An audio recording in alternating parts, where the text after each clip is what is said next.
Did you know that? Philip K. Dick was the first to come up with the idea of our world as a complex computer simulation. The idea for The Matrix was inspired by the Wachowski brothers reading books by this Philip K. Dick. Actually, it was Dick who started to develop the aesthetics that would later be called cyberpunk, long before William Gibson's famous novels. We live in a reality programmed by a computer, and the only clue we have is when some variable changes and some change in our reality occurs.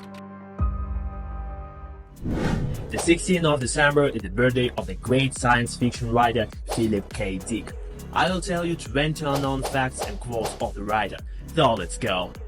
Philip was born with twin sister Charlotte Dick, who lived for just over a month. This fact influenced the boy, and in his work there was a constant theme of a ghostly twin. Being already a famous writer, he willed to bury himself and his sister in the same grave, and after his death, the will was exactly fulfilled. In addition to his 44 novels, he wrote another 121 short stories. Most of them were created by Dick for science fiction magazines. Many, such as the short story We'll Remember Everything, adapted into the movie Remember Everything, directed by Paul Verhoeven, are known as much, if not more, than many of his novels. He sold his first story to a magazine when he was 22. It was called Roog, about a dog who saw aliens masquerading as humans, and when they met, he barked at them fiercely. Dick received little money for the story, but he realized that he could make money at it, and after that, he quit his job and devoted himself to writing. Reality is that which, when you stop believing in it, doesn't go away. Did you know that Ludwig van Beethoven and Billy Gibbons were born on the same day as Philip K. Dick? And it's also National Chocolate Covered Anything Day. Especially for my viewers, I have created a series of 365 illustrated scrapbooks of the highlights of each day of the year. This is a great inexpensive birthday gift. Check out the link. Most screen adaptations of Dick have come out under other titles. The writer's wife Tessa explains this by the fact that Philip himself could not come up with good titles. "If I could, I would work as an advertising man, not a writer," he often said. Philip Dick got into science fiction by accident. Dick started reading science fiction at the age of 12. However, it was a choice he did not make on purpose.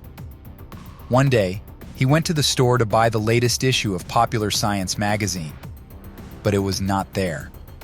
Then a magazine called Stirring Science Fiction caught his eye. What the hell difference does it make? The titles are similar, he thought, and decided to pick it up. He's been hooked on science fiction ever since. Despite being one of the most recognized science fiction writers, Dick didn't always receive large royalties for his work.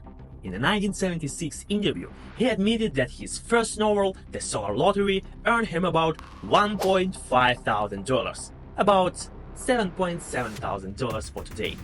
Over 20 years, $1,000 at once, and $500 for reprinting.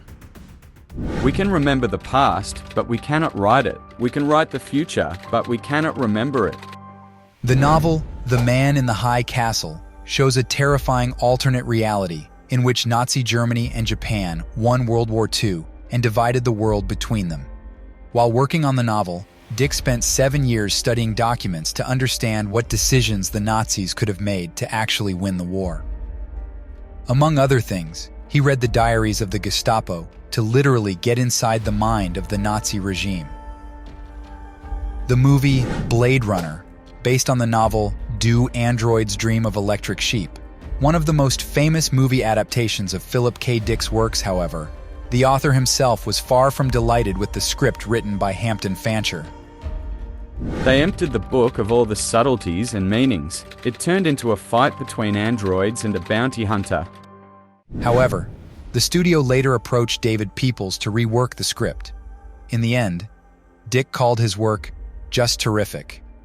Philip Dick was a true paranoid. At an advanced stage, he had no doubt that he was constantly being watched by the secret services. He himself wrote denunciations to the FBI about friends, colleagues, and Stanislaw Lem. The Polish science fiction writer was crazy about Philip Dick and offered to publish a Polish translation of the novel Ubik, which required a visit to Poland. Dick believed that Lim was luring him out of the country on behalf of the KGB. According to the author, he was sometimes possessed by a higher being. Thanks to this, he allegedly saw his past lives, had limitless technical knowledge, knew dozens of ancient languages. Thanks to this entity, Dick received a vision that his son was very ill, and the hospital confirmed the fears, which allowed him to save the baby's life. The novel The Man in the High Castle was the first book in the alternate history genre to win the Hugo Award. Dick loved to argue, and as he was a very erudite man, he could argue about almost anything. But if the argument was not long and the interlocutor quickly accepted his point of view, Dick began to assert that in this matter, not everything was so simple and unambiguous, and immediately began to prove the opposite. If you think this universe is bad, you should see some of the others. Dick believed that some of the events he described in his books were literally true. He believed he was simply a chronicler documenting his experiences in parallel universes. In a public appearance in 1977, Dick described how he saw himself living different lives on the same timeline. The writer didn't live just a couple months before his first movie adaptation, Ridley Scott's famous Blade Runner. And there are 17 in total at the moment, including 3 TV series. By the way, mostly adapters took from the texts of the writer only the main idea, and sometimes names and elements of the fabula. Philip K. Dick extended far beyond his lifetime. He died on the 2nd of March in 1982 in Santa Ana, California, after suffering a stroke. Posthumously, his work received a considerable recognition and had a profound impact on science fiction and popular culture. And that's all for today. Subscribe to my channel and I see you soon in the next video. Bye!